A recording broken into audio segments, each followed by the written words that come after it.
Leo tutakwenda kujifunza kuhusu nguzo 4 za liturgia. Sasa basi, kabla hatujakwenda kujifunza hizi nguzo 4 za liturgia, cha kwanza kabisa lazima ujiulize nini maana ya neno liturgia, au unaweza ukaita ubalaha. Liturgia ni ujuzi au umahiri wa kushawishi na kuhamasisha hadhira ili waweze kufikiri kama unavyofikiri wewe, waweze kuonja kile ambacho unataka waonje, na waweze kuhisi kile kitu ambacho unataka wahisi. Pia waweze kuchukua hatua ile ambayo unataka wachukue. Kwa hiyo tunavyozungumzia liturgia, ni ujuzi muhimu sana kwa watu kama viongozi ambao wanaongoza watu katika jamii. Ili waweze kufikisha jambo fulani, lazima wawe na ujuzi huu. Pia mfanyabiashara lazima uwe na huu ujuzi wa liturgia. Sasa liturgia, kama nilivyotangulia kusema kwamba tutakuwa na somo la nguzo 4 za liturgia. Sasa nguzo hizi 4 za liturgia, ya kwanza ni tuna logos, ya pili tuna esos, tuna pasos, pia tuna karios.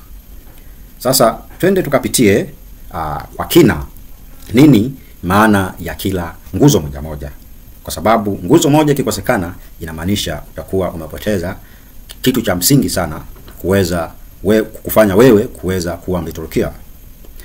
Tunavyozungumzia hii nguzo ya kwanza ambayo ni logos. Sasa tuangalie logos ni nini.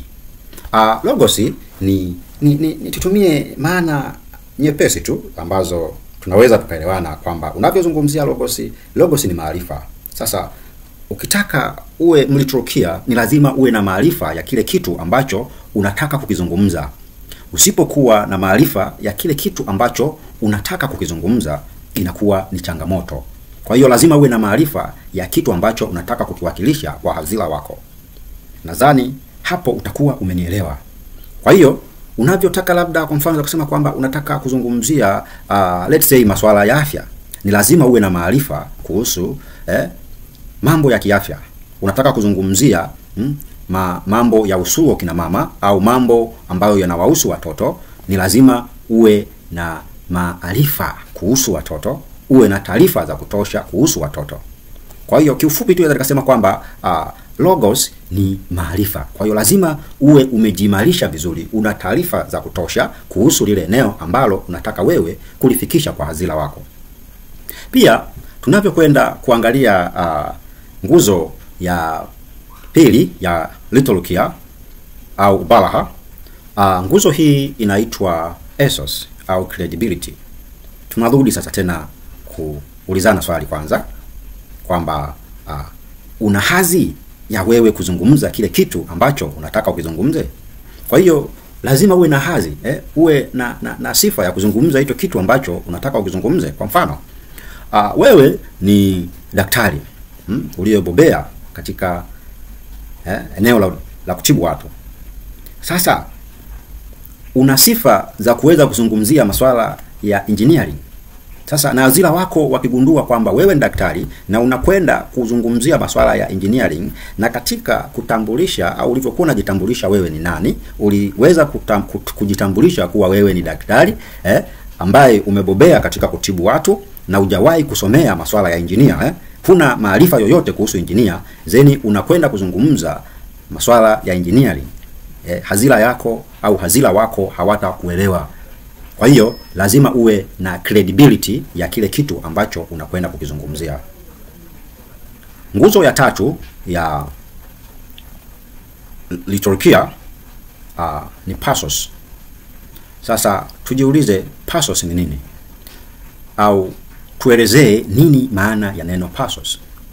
Tunavyozungumzia pasos inamaanisha wewe mliturgia ni lazima uwe na uwezo wa kukonga mioyo ya wasikilizaji wako. Wasikilizaji wako lazima uwakonge mioyo, uwe na uwezo wa kuibua hisia zao. Kwa hiyo ni lazima ujifunze namna ya kuweza kuibua hisia za wasikilizaji wako. Na ili uweze kuibua hisia za wasikilizaji wako, lazima ujue hawa wasikilizaji wako ni wanafikiria nini, wanawaza nini, ndoto zao ni nini. Ukishajua haya yote, ni rahisi wewe kuweza kuibua hisia zao. Kwa hiyo kama mliturukia, lazima uwe na uwezo wa kuibua hisia za wasikilizaji wako. Mwisho kabisa, katika nguzo 4 za liturujia ni Kalios. Tunavyozungumzia Kalios